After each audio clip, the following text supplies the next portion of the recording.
अस्सलाम वालेकुम रहमतुल्लाहि वबरकातुहू। कैसे हैं आप सब? उम्मीद करती हूँ आप सब खैरियत से होंगे।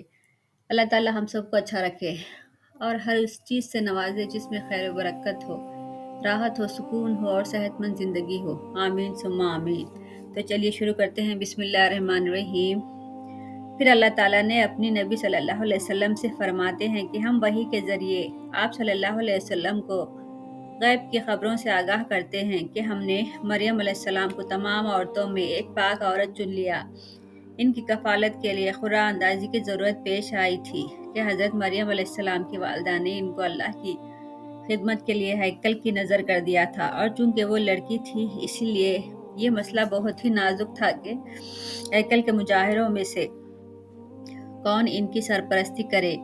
फिर फरिश्तों ने हज़रत बीबी मरियम अलैहिस्सलाम को खुशखबरी दी कि बग़ैर किसी मर्द के हाथ लगाए इनको गैर फितरी तरीके से अल्लाह के हुक्म से बच्चा पैदा होगा और इनका नाम मसीह ईसा बिन मरियम होगा, जो अल्लाह के मुक़र्रबीन में से होगा और लोगों से झूले में बात करेगा, और अल्लाह ताला इसे अपनी किताब और हिकमत की तालीम देकर बनी इसराइल के लिए अपना रसूल मुकर्रर करेगा।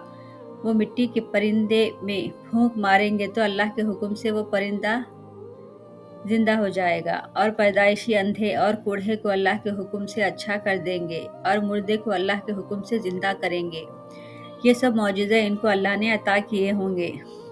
इन गैब की खबरों से नबी सल्लल्लाहु अलैहि वसल्लम के नबी होने और आप सल्लल्लाहु अलैहि वसल्लम पर वही आना साबित हो जाते हैं कि आप सल्लल्लाहु अलैहि वसल्लम बिल्कुल हक़ पर हैं, क्योंकि यहूदी और ईसाई आप सल्लल्लाहु अलैहि वसल्लम पर शक करते थे और हज़रत ईसा अलैहिस्सलाम ने बनी इसराइल पर अल्लाह के हुक्म से वो चीज़ें हलाल कर दी जो बतौर सज़ा इन पर हराम की गई थी, मसलन गाय बकरी की चर्बी, या फिर हज़रत याकूब अलैहिस्सलाम ने ऊँट के गोश्त और दूध को अपने ऊपर हराम किया था।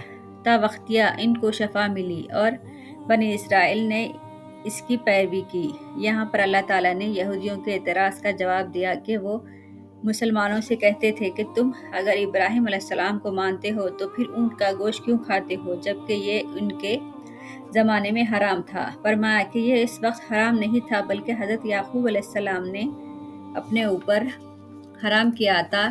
बख्तिया इनको इस मर्द से शफा मिले, ये इन्होंने नज़र मानी थी और फिर इनकी औलाद ने इसकी पैरवी की, और इन्होंने एक अल्लाह की इबादत की तालीम दी जो कि सही रास्ता है। कुरान में अल्लाह ताला तस्दीक करते हैं कि हज़रत ईसा अलैहिस्सलाम का बिन बाप पैदा होना अल्लाह की तरफ से एक करिश्मा था। इसीलिए हमारी ये सोच गलत है कि वो खुदा या खुदा का बेटा था। तो फिर हज़रत आदम अलैहिस्सलाम के बग़ैर माँ और बाप के पैदा होने में तुम क्या कहोगे? दरअसल अल्लाह जिसको जिस तरह चाहता है पैदा करता है, और मसीह अलैहिस्सलाम के मौजज़ात भी अल्लाह ताला के हुक्म से ही सादिर होते थे।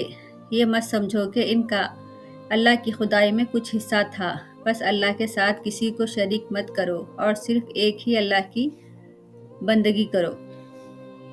इसमें यहूदियों के एक और मकर का जिक्र है कि इनके पेशवा इस्लाम की दावत को कमज़ोर करने के लिए खुफिया तौर पर अपने आदमियों को तैयार करते कि वो इस्लाम कबूल करने के बाद फ़ौरन इस्लाम को तर्क करके यहूदी बन जाए, ताकि मुसलमानों के दिलों में भी अपने इस्लाम के बारे में शक पैदा हो कि इस्लाम में लाजिम कोई ख़राबी है, जो इन यहूदियों को मालूम है। लेकिन इनके इस फरेब का मुसलमानों पर कोई असर नहीं हुआ, क्योंकि हिदायत सिर्फ अल्लाह ही के हाथ में है, और वो जिसे हिदायत देना चाहे इनके हीले अल्लाह के रास्ते में रुकावट नहीं बन सकते।